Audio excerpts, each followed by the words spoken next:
But overall, very boring. Holy shit. So boring. I struggled. Yes. I did not think it was boring at all.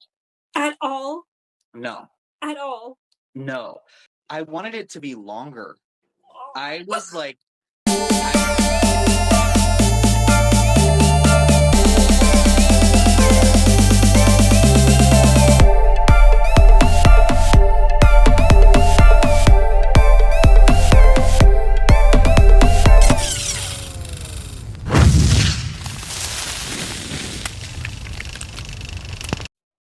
hello everyone. Welcome to Lost in the Reel. My name is Sean. And I am Morgan. And today we are talking about the new film based on the 2019 novel On Swift Horses. So this film is all about this young woman named Muriel in the 1950s during the Korean War. And her boyfriend at the time are trying to find their place in the world. And one weekend, Lee, her boyfriend's brother, shows up, and his name is Julius. And he kind of sparks something inside of Muriel, this kind of like freewheeling, flighty sense of adventure and danger and mystery. And the two of them kind of create this relationship over letters back and forth to each other. Muriel and her boyfriend Lee, they move to San Diego and kind of start a very domestic life and living in the suburbs. She becomes a housewife, and Julius goes to Vegas. All the meanwhile, Muriel is secretly betting on horse races, and Julius is gambling. And this is a way to kind of finance their lifestyle. And really, what their main purpose is, Muriel and Julius and their relationship, is they're just trying to find happiness in this world and this society that is trying to put them inside of a box. So a bit of a complicated premise there, but Morgan, what are your thoughts on Swift Horses? Honestly, my thoughts are that it is a good movie.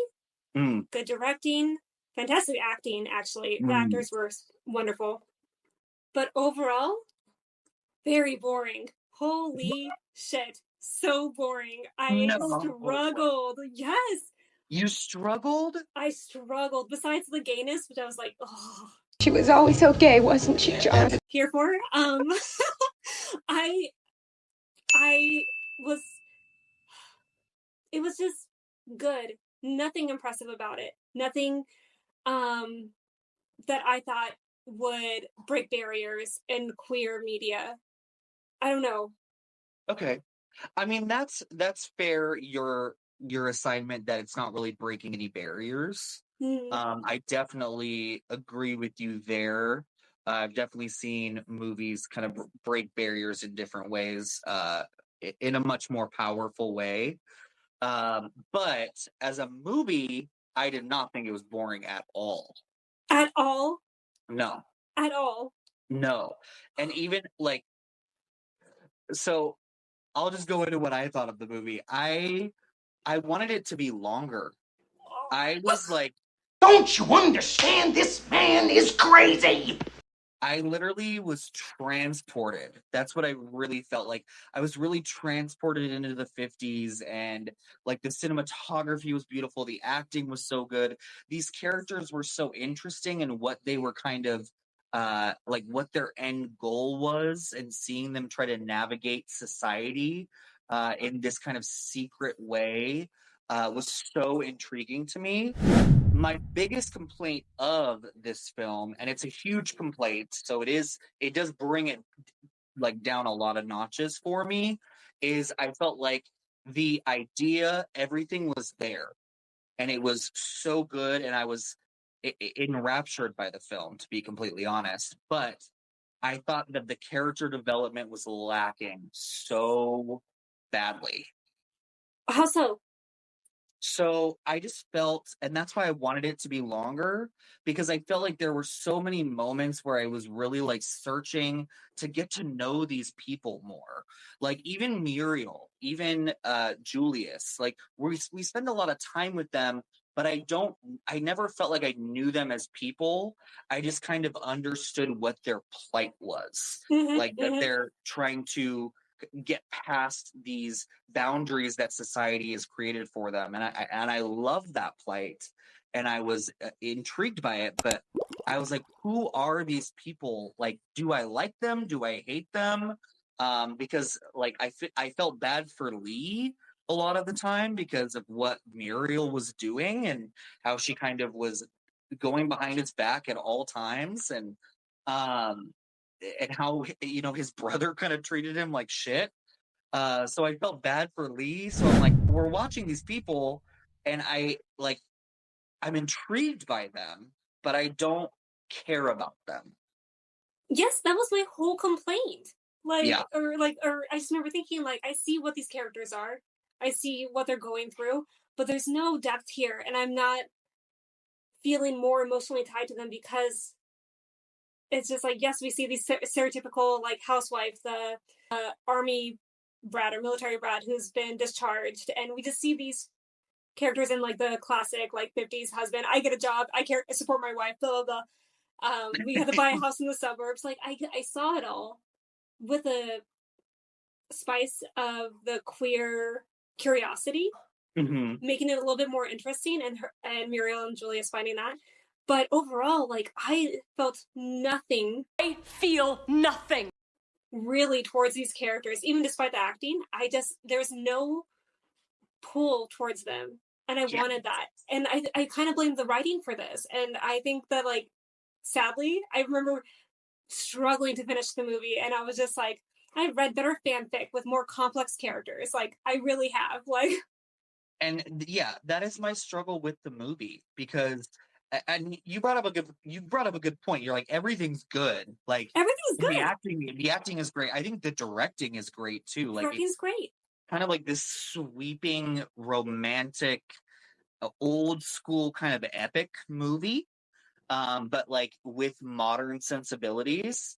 And I loved that. Like, it felt like a movie that would have been made like decades ago, and like there was so much that I loved about it. I love being transported to that time, but I'm like, why don't I care about these people? Like, yes, same. I was is just it like, because they're just awful, and because they are kind of like both Muriel and Julius are just enigmas, and they're supposed to be that way, but it didn't work. Especially at the end, they want you to have that emotional wallop, and I just did not feel that. I didn't feel it at all. My complaints, more to put it like directly, I think would be the writing. I thought the directing, and the music, the directing and acting were good. Well, no, superb on Daisy's part. I think she was impressive. Daisy Edgar-Jones was fantastic. I also thought the chemistry between Diego Calva and Jacob Elordi was fire. It was there. I literally took a photo of one of their scenes and I was like, yeah. It was hot. Those scenes were hot. I thought that they really, like, Diego has this like and we got to see him live in a Q&A during Babylon, which was like really cool to see him in another movie. But he does have this like sense of like suaveness and mystery about him that I don't know, those two characters fit really well together. They did, but even like despite that and the chemistry, and then I don't know, there was something incredibly dull about the whole process, right down to the ending, and that is incredibly disappointing to me. And I think maybe that's why I'm a little more like, really? And I don't know. That's the weird thing, though, where I'm not reaching you on the dullness or it being boring, because I was so engaged by this movie. Despite not liking these characters, I was still like, I didn't want it to end. Oh, just because I'm so fascinated by this idea of like, I don't know, like in this time and place, we are so like free to kind of be who we want to be. Whereas in this time period, like you literally had to just fit inside of this box and society tells you exactly who you're supposed to be. So to see these two characters, even though I didn't really care about them, I really cared about what they were after, which was freedom and happiness to be exactly who they wanted to be with no boundaries. But I feel like you created that for them and not the writing. That is fair. Because I feel the same way. Like I was rooting for them and I could see the potential of it. But truly, I guess my complaint is the writing then. It was just like, it was so dull and two-dimensional of these characters. And we could have seen so much more complexity in the relationships. And we didn't. And it was just, I remember being like, I was waiting for it to evolve a little bit more as we grew with the characters over like the months and years. And we didn't. And I don't know. Well, except for Julius's character towards the end, I thought that was a little bit more depth into who he is and who he was. A little bit. Slightly. I remember just being like so bored. Just I can't even. I'm sorry. So when I finished the movie, the first thing that hit my brain was I want to go read the book now because same. I was like, oh my gosh, like I love the idea behind it. I love like all the chess pieces are in place, but it's just like they've been knocked down because of this terrible character development. And then I'm reading reviews of the book, and literally on Amazon, the negative is character development. And I'm like reading the reviews, and it sounds like the book is the exact same way.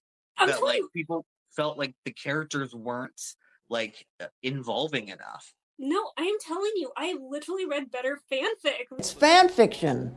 Very sexy fan fiction. With like more complexity. Like this is ridiculous.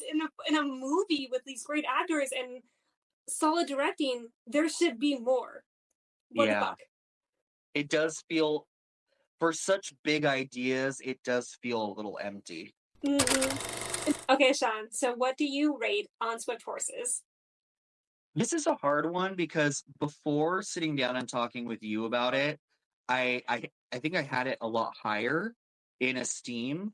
But now that we've kind of talked about the issues, I do kind of realize how much of an issue this character development is and what a detriment it is to the film as a whole.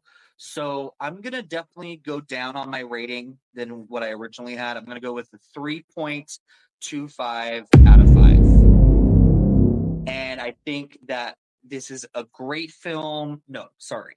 This is a really good film with great acting, great directing, a great idea, and, you know, plot and everything around it. It has all the pieces, right? But they're just not put together correctly. Love it. You said it perfectly. I agree. My rating would be 3 out of 5. Everything you said, like, it is good, and it has, like, the directing, acting is superb, actually, really does carry it. But it's the writing, I think, the characters and the development of the story. There is something so lacking, and which makes me pissed off. I was going to give it lower. I was honestly going to give it a little lower, but then I realized, like, really thinking back on the film, it is a good film. And if you want some queer 1950s struggle, this is it. I don't know how many people are looking for queer 1950s struggle, but if you are, On Swift Horses is the movie for you. This is for you, those 5% of people. Awesome. Thank you so much, guys, for watching Lost in the Reel. Please let us know what you think of On Swift Horses, the movie, and if you've read the book, let us know what you think of it and like how it compares. And then also for funsies, like what's your favorite like kind of queer period piece? It doesn't have to be the 1950s, but what's your favorite? And then and so in that, comment down below, and if you like this video, please like and subscribe. Thank you. Thank you so much, guys. We'll see you next time. Take care. Bye.